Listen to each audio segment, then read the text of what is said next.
Ang bunganga. Beep, beep, beep, beep, beep. Ang tagalupa na viral ang mukha. Bip, bip, bip, bip, bip. Bumibip, bip, bip, bip, bip, bip, bip, bip, bip, bip, bip na ba? Ang lahat. Martian. Beep, beep, beep, beep. Enrico Pañero. Bip, bip, bip, bip, bip. Beep, beep, beep, Bip, beep, bip, bip, bip, bip.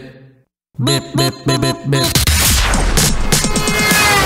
Titilaok! Titilaok! Beep, beep, beep, beep. Ito na ang 101.1 Yes FM Balitang Eto mga Yes Friend, magugulat kayo sa isang ninja move o technique na ginagawa ng isang magnanakaw dyan sa may Lapu-Lapu, Cebu. Kasi Martian, mga Yes Friend, ang kanyang suot sa tuwing siya ay magnanakaw ay brief. Beep! Nga! Kaya siya ay tinaguri ang brief man. Tentinanan! I'm Briefman!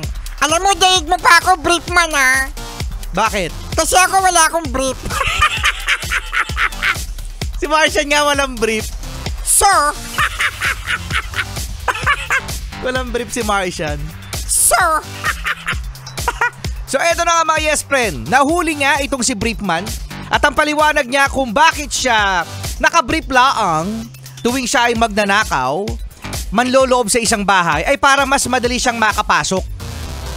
At ito ay ginagawa rin mga Yes Friend ng nagnanakaw para kapag siya hinabol, walang mahablot sa kanyang damit. kundi brief lang. Brief lang. Paano kapag nahablot yung brief? Di wow.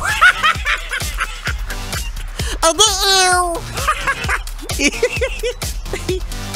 Alam mo mga Yes Friend, ang ninakaw nito ni Briefman ay Volt, no?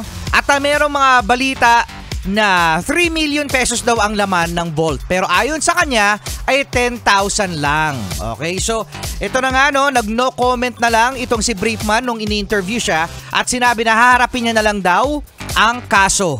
Nang nakabrief. Nang nakabrief. Uy, alam nyo mga Yes Friend, bukod dito kay Briefman, no? Merong ilang mga superhero mga Yes Friend ang dumisdiskarte na mas less ang kanilang kasuotan. Si Superman kasi meron niyang cape Tapos si Batman may cape din yan. Ang mga superhero mga Yes Friend na walang kapa ay sina Captain America, sina Iron Man, sino pa ba? Sina Ant-Man. Yun, no? Si Briefman. Nasama pa rin si Briefman.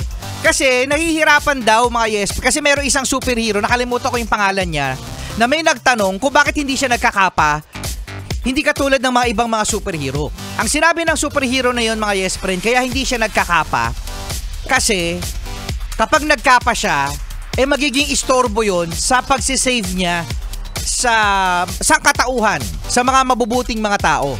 Kaya hindi siya nagkikape. Okay. Pero iba talaga si Briefman. Briefman masyadong umuay, Masyadong sumobra yung pagiging komportable mo. At yan ang ating balitang Brief! You got something special that makes me wanna try.